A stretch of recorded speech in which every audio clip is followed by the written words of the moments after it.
kembali lagi di Ruang Zaki. Nah, kali ini kita mau ngebahas soal bagaimana nih situasi terakhir soal Perpu Cipta Kerja yang kembali mendapatkan respon dari publik setelah proses memasuki tahun baru 2023, di mana terakhir dia sempat dibatalkan oleh Mahkamah Konstitusi karena alasan cacat formil.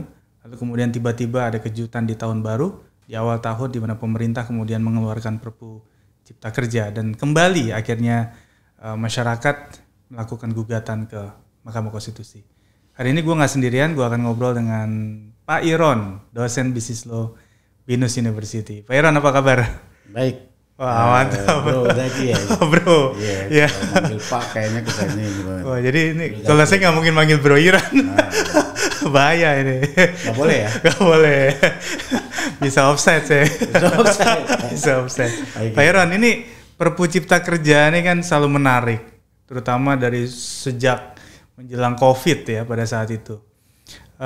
Tentu saja Pak Iron kan akan melihat sebelum adanya Undang-Undang Cipta Kerja tahun 2020, kita juga punya Undang-Undang soal Ketenagakerjaan. Ada evolusi yang kemudian kita lihat di sisi itu.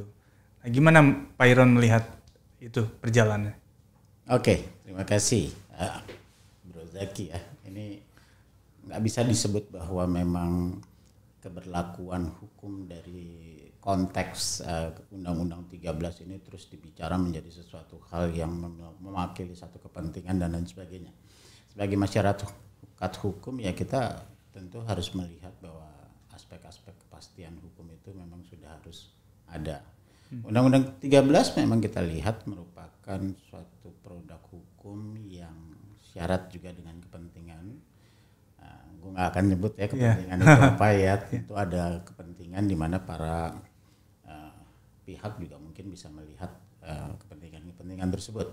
Namun dengan adanya lembaran-lembaran negara yang dikeluarkan nomor 39 tahun 2003 tersebut, dan pada akhirnya Undang-Undang 13 itu secara kontekstual diberlakukan sebagai payung hukum ketenagakerjaan, itu semuanya sudah mencakup. Sebenarnya Undang-Undang 13 menurut gue itu adalah omnibus law-nya di ketenagakerjaan. Di era itu ya? Iya, karena dimensi ketenagakerjaan semuanya ada di situ. Berbicara PPHI, berbicara pemecatan, berbicara training, berbicara pengupahan, outsourcing, semuanya aspek dimensi-dimensi ketenagakerjaan itu ada. Dibahas di Undang-Undang 13 tahun 2003. Nah, berkembang dari konteks itu 2003 kita melihat satu paradigma perubahan dari pemerintahan yang reformasi, di mana juga mungkin ingin membangun iklim investasi dan lain sebagainya, atau mungkin ada kaitannya dengan institusi moneter dunia dan lain sebagainya. Untuk bidang ketenagakerjaan dengan undang-undang tersebut pada praksisnya tidak lagi terjadi apa yang disebut dengan kekosongan hukum. Ya. Karena banyak permen yang keluar, contoh Permen 100 tahun 2004 yang mengatur tata kelola pelaksanaan perjanjian kerja ya, sampai PKWT, sampai bahkan PKHL harian lepas. Contoh kita berbicara ada keputusan Menteri nomor 17 tahun 2014 ya mengenai tata cara penyelesaian di tingkat mediasi dan penunjukan mediator dan lain sebagainya. Sebenarnya tidak ada kekosongan hukum. Praksis bidang tenaga kerjaan berjalan secara apa adanya ya dalam konteks hal ini. Kebetulan dari sisi case-case yang gue jalanin juga cukup bisa mengakomodir Undang-Undang 13 tersebut. Nggak tahu gimana. Ini langsung ujuk-ujuk ya. Nggak tahu gimana isu-isu untuk cipta kerja ini sudah mulai dihembuskan ya, ditiup lah oleh pemerintah gitu. Tapi omnibus yang merangkul beberapa undang-undang produk undang-undang, bukan hanya ketenaga kerjaan. Menariknya bidang ketenagakerjaan itu, ini menurut orang Kemnakeri ya, bidang ketenagakerjaan itu adalah salah satu bidang yang diomnibuskan, yang masuk pada RUU Omnibus Law waktu itu. Menariknya lagi, bidang ini hanya pasalnya tuh mungkin paling sedikit di antara pasal-pasal yang lain ya. Kalau nggak salah dari 80 sampai mungkin cuma sampai, saya lupa, mungkin nggak sampai 100, mungkin ada 20-30 pasal. Dari ribuan pasal itu ya? Walaupun ada bagian-bagian yang mengatur. Menariknya lagi, dengan pasal yang sedikit, bentuk respon dari aksi dari munculnya Undang-Undang Omnibus Law pada tanggal 14 Oktober 2020 melalui Lembar Negara nomor 245 dan tambahan lembaran negara ya, TLN-nya itu kalau nggak salah nomor 3.000 something ya, saya lupa. Tapi yang penting LN-nya ingat 245. Setelah melakukan beberapa revisi kan, dari halamannya yang 1.200 mundur jadi 1.000, turun lagi jadi 900 dan turun 800. Kira-kira kayak gitu. Itu 14 Oktober 2020 ya. Undang-undang ini secara konteks keberlakuannya juridische Geltung ya, itu memiliki kepastian.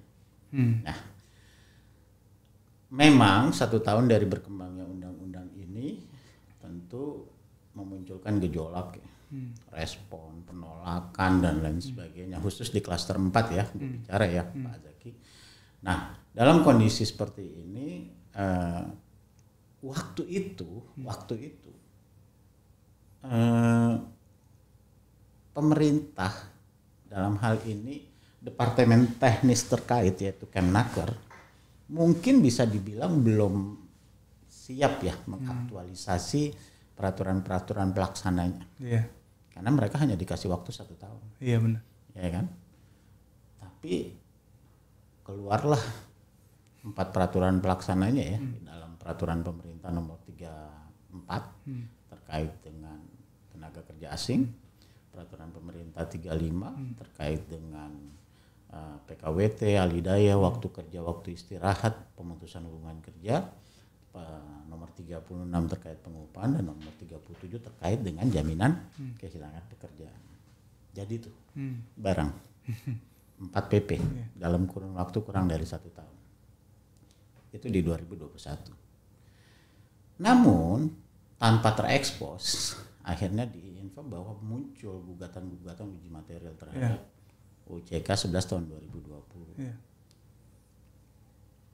Dan MK akhirnya menerima beberapa gugatan karena objeknya belum berubah ya. Maksudnya tetap undang-undang gitu ya. Itu dalam proses persidangan putusan 91 MK nomor 91 tahun 2020 ya, itu resmi dikeluarkan, dibacakan pada tanggal 24 November tahun 2021. Jadi putusan MK itu adalah putusan yang dibacakan tahun 2021. Tapi juga cukup aneh, katanya putusan MK itu nomor 91 tahun 2020. Tapi beberapa literatur ada yang menyebutkan 2021. Whatever itu, kita fokuskan saja bahwa uji material itu diaminkan oleh Mahkamah Konstitusi. Gue mungkin nggak akan berbicara mengenai aspek hukum tata negara ya, tetapi dalam konteks ini, jika memang uji material itu diaminkan dengan kondisi putusannya itu dibacakan putusan itu bahwa yang dimaksud dengan cacat formil yang tadi Mas Zaki sampaikan itu sebenarnya disebutkan lebih kepada inkonstitusional bersyarat. Karena diyakini bahwa UU Cipta Kerja 11 tahun 2020 itu tidak mewakili apa yang menjadi prinsip meaningful participation. Di mana prinsip meaningful participation ini menjadi penting dalam konteks undang-undang pembentukan peraturan perundang-undangan kan. Naskah akademis, keterlibatan praktisi, akademi, praktisi, akademisi, masyarakat dan lain sebagainya. Nah, itu tidak terlihat. Tapi bagi badan atau bagi orang-orang yang berada di dalam pembuatan itu, mereka mengklaim sudah, ya kan?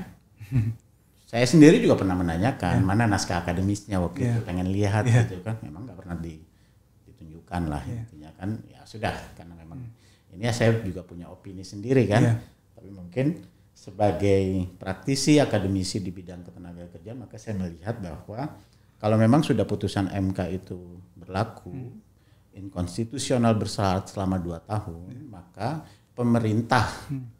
Nah, bedanya kan kalau pemerintah bukan lagi presiden dan DPR, tapi DPR dan presiden kan, ya dalam untuk pembentukan undang-undang kan.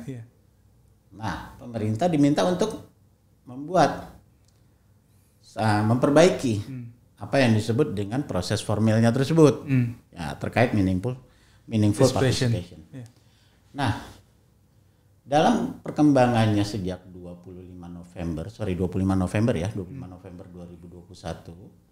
sampai dengan saat akhir tahun baru.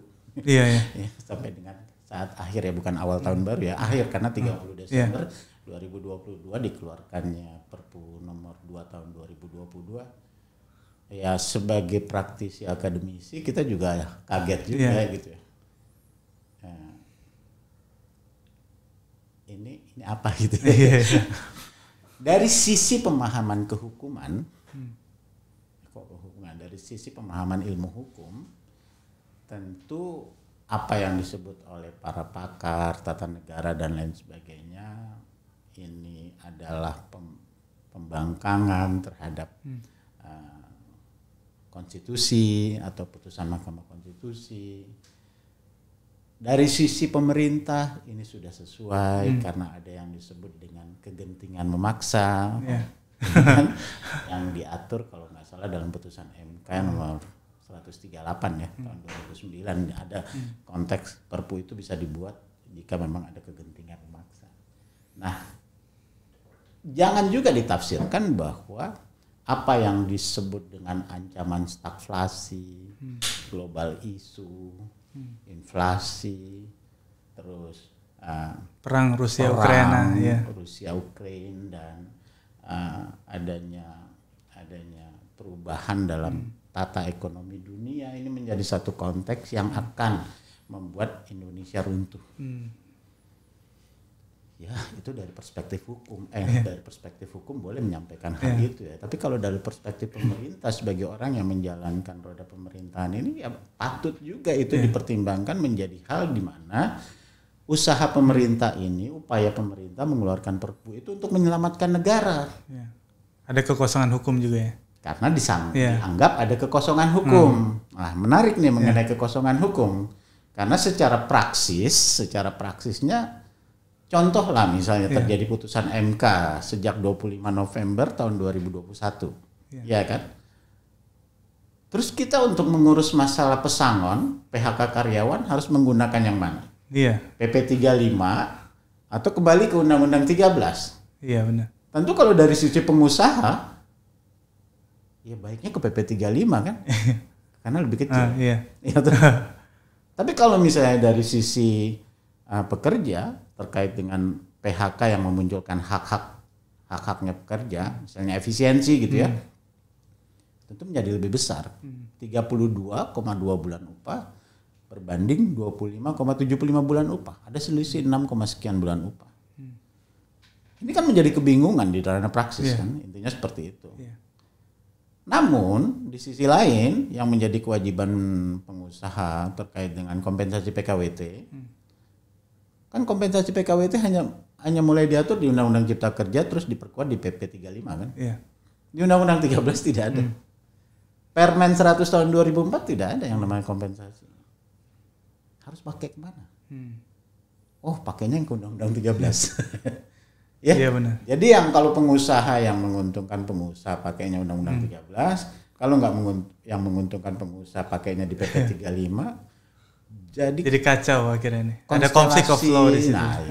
Artinya dalam istilah hal yang kita lihat adalah kekacauan ini menjadi hal yang mungkin menjadi pemikiran juga ya. Apa yang gue bicarakan ini kan tentu menjadi hal yang mungkin sangat kecil gitu ya. Kalau dibandingin dengan para eksekutif dan legislatif. Nah, stagflasi, ancaman stagflasi itu kan suatu hal yang sangat makro kan. Nah, jadi kalau dilihat dalam perspektif itu, pemerintah berusaha mengisi kekosongan hukum tersebut dengan cara cepat. Kalau menurut para hukum tata negara kan, cara cepat, cara culas atau apa yang ini kan cuma menyampaikan apa yang kita baca kan gitu. Ya iya, semua pasti punya pendapat. Bahkan para guru besar yang juga mereka mantan atau masih berada di eksekutif secara trias politika, mereka mengatakan mungkin ini bukan sesuatu hal yang benar, tapi mungkin ini sesuatu hal yang baik. Kira-kira gitu kan. Nah, benar mungkin ya itu tadi cara cepat dan lain sebagainya.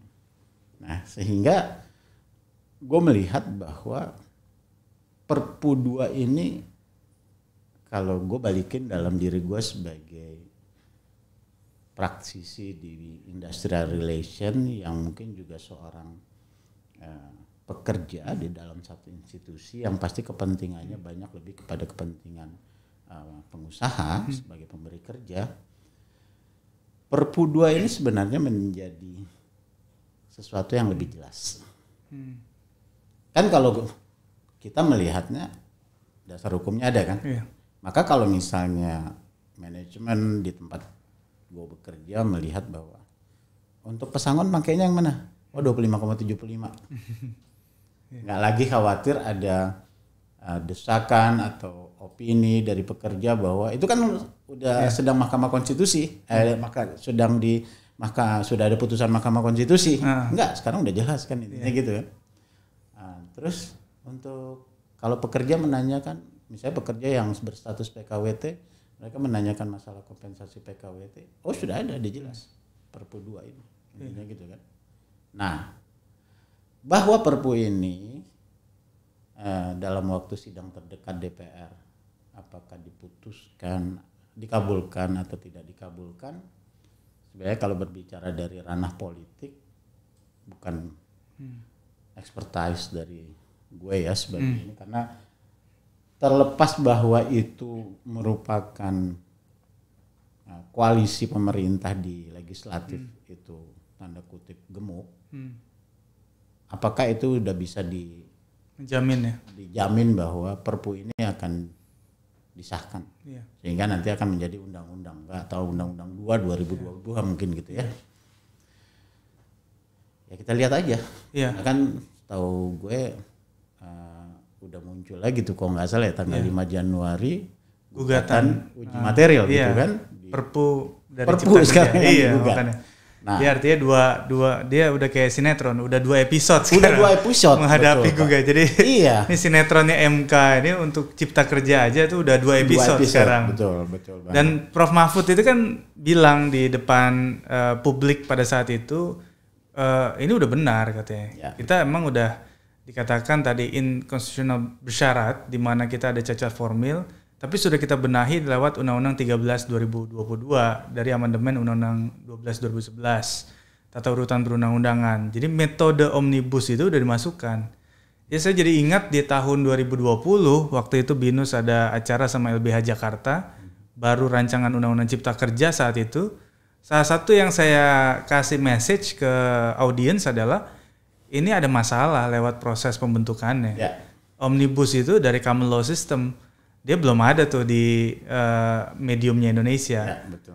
Nah coba cek aja Undang-Undang 12 2011 ada nggak tuh soal omnibus di sana, nggak ada. Tapi kan setelah jadi Undang-Undang Cipta Kerja baru pada ribut tuh, omnibus harus masuk segala macam. Nah akhirnya masuklah itu di Undang-Undang 13 2022. Dianggap ini udah bisa memberikan ruang yang benar secara hukum tata negara agar dia bisa mengajukan perpu tadi itu dengan alasan tadi kan kegentingan isu geopolitik, geoekonomi, di mana pasien IMF udah makin banyak sampai hampir ratusan di tahun 2023. Jadi kita mau menyelamatkan kondisi Indonesia agar tidak menjadi pasien IMF lah kira-kira gitu. Di samping tadi tuh soal ketidakpastian hukum dalam urusan tenaga kerja, urusan lain-lain, karena kan ada lebih dari 80 undang-undang tuh yang masuk dalam urusan cipta kerja. Terus yang lebih parahnya lagi, banyak orang yang jujur bingung sebenarnya. Ini tuh apakah 80 undang-undang lebih itu hilang diganti sama satu undang-undang namanya Undang-Undang 11 2020 Cipta Kerja, atau dia hanya mencomot pasal-pasal tertentu masuk ke Undang-Undang 11 2020 pada saat itu. Itu yang kemudian menjadi pertanyaan besar. Karena apa? Ada yang kemudian saya misalnya menganalogikan seperti anatomi tubuh. Jadi manusia ketika diambil jantungnya doang, paru-parunya doang, kan tidak berfungsi secara sempurna sebagai manusia, kira-kira begitu. Nah, tetapi kemudian ini yang kemudian harus kita lihat nih. Bagaimana bentuk omnibus ke depannya, terutama soal Perpu Cipta Kerja ini. Ya. Karena ada yang bilang bahwa secara substansi kayaknya nggak jauh beda deh gitu. Mungkin ada perbedaan sedikit, tapi paling tidak di titik mana kita bisa membedakan satu undang-undang disebut omnibus atau enggak. Ya, itu mungkin akan ada diskusi lanjutan tuh nanti itu masalahnya. Tapi menarik tuh Mas Zaki. Memang benar bahwa Undang-Undang Cipta Kerja itu mengambil sekitar 80 undang-undang untuk digabung dalam satu bus. Iya, payung hukum ya. Payung hukum gitu ya. Di klaster 4 ketenaga kerjaan itu bab 4 ya. Klaster 4 itu bab 4. Itu ada 5 bagian. Bagian yang mengenai umum, ketenaga kerjaan, terus PHK, upah, sama PPNI. Sorry, jaminan sosial, terakhir ada PPN. Pokoknya ada 5 bagian. Dari analisis gue, dari kajian yang pernah gue lakukan, memang di Undang-Undang 13 tahun 2003 itu ada sekitar 49 pasal yang dirubah. Tapi ada pasal khusus dari pasal 158. Ini anehnya nih ya. Ini pasal 158 sampai pasal 171. Ini merupakan pasal-pasal yang udah sering gugat Mahkamah Konstitusi. Itu dihapus. Itu rata-rata mengenai pemutusan hubungan kerja, hak dan lain sebagainya. Ya, tidak berbicara hal-hal mengenai di luar PHK. Nah, menariknya apa? Ada sedikit perbedaan dari penghapusan pasal-pasal yang ada di Undang-Undang 13. Kita tahu bahwa nadi dari Undang-Undang 13 itu adalah undang-undang yang mewakili kepentingan investasi, pengusaha. Seharusnya undang-undang ini jika kita tarik mundur ke belakang dengan Kepmen 150 tahun 2000, ini jauh lebih bagus. Ya kan? Dulu di Kepmen itu orang mengundurkan diri dapat uang penghargaan masa kerja kan? Iya loh. Kepmen 150 itu orang bilang Kepmen Pego. Sekarang di Undang-Undang 13 nggak ada. Tapi masih mengatur 32 untuk masa kerja maksimal. Seharusnya ini udah bisa menjadi landasan kepastian ya secara konteks praktek tenaga kerjaan. Tapi pada waktu perubahannya menjadi 11 2020 di Cipta Kerja Klaster 4 dengan PP 35 32 itu turun lagi. Penghapusan ini ternyata makin memberikan ruang bagi investasi. Kalau memang tujuan investasi, gue pasti akan mendukung. Ya kan? Karena tentunya dengan investasi akan muncul kesejahteraan karena banyak pekerja yang ini dan lain sebagainya kan gitu. Tapi tidak di situ. Outsourcing ya tau lah outsourcing kan bisa dikatakan itu bahasa kerennya terminologi. Terminologi mereka apa? Perbudakan di era modern. Ya, dihalalkan, dikasih ruang, dikasih. Ya apakah memang ke depan dunia industrial relation atau dunia hubungan kerja itu harus berbicara kepada prinsip harmonis, dinamis, berkeadilan? Menurut gue, bagi orang yang memperhatikan dan ini, gue harus berbicara bahwa faktor dinamis itu harus menjadi hal yang terdepan, Mas. Kenapa? Kita semua siap lah dengan kedinamikaan yang akan terjadi. Apapun dinamikanya, kita harus menguatkan harmonisnya. Iya. Mas Jaki dengan saya misalnya, misalnya Mas Jaki pemberi kerja, saya penerima kerja. Ada aturan baru, ada perubahan kebijakan internal terkait dengan kaidah otonom heteronom, kita tetap harmonis. Karena kita selalu siap kan. Jangan harmonis dulu.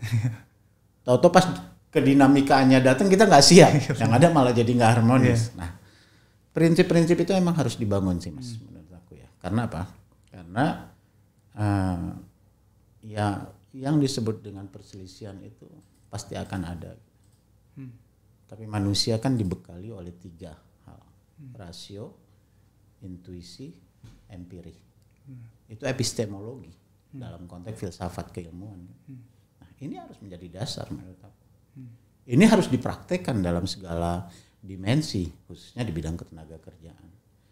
Nah, apapun yang menjadi perubahan dari 11 tahun 2020 ke Perpu 2 tahun 2022 ini, yang menurut gue sebenarnya dari sisi yang tadi ya, yang dihilangkan di pasal 158 sampai 171 tidak ada perubahan, seharusnya bisa diterima. Ya, artinya nggak perlu lagi kalau mau bicara PHK pakainya ini ya, kalau bicara kompensasi PKWT pakainya ini. Dualisme dari sisi adanya ketidakpastian. Kira-kira itu pendapatnya. Jadi artinya sebenarnya Perpu ini sudah memberikan kepastian hukum yang baru. Cuma kita akan lihat apakah kemudian gugatan di MK ini akan berlanjut gitu ya. Karena ini juga tentu saja akan ada. Januari ya kalau nggak salah ya. Iya, jadi sekitarnya 7-8 hari yang lalu dan kita akan lihat bagaimana Hakim MK responnya. Karena ini orang menunggu nih responnya Hakim MK ini kan. Apakah betul-betul dia merasa dikangkangi oleh pemerintah. Dan timnya itu dengan Perpu ini, atau dia akan tetap meminta pemerintah menjalankan perubahan sampai di tahun ini, 2 tahun yang diberikan. Karena masih ada waktu loh. Iya, masih ada waktu. 24 November 2023. Ya, kita akan lihat konsistensi putusan MK sebenarnya. Orang-orang itu terhadap produk hukum yang sudah mereka lahirkan. Saya pikir itu Pak Iron buat diskusi kita soal Perpu Cipta Kerja yang digugat di MK ini. Siap, terima kasih banyak. Sama-sama. Sampai ketemu lagi di Ruang Zaki berikutnya. Terima kasih.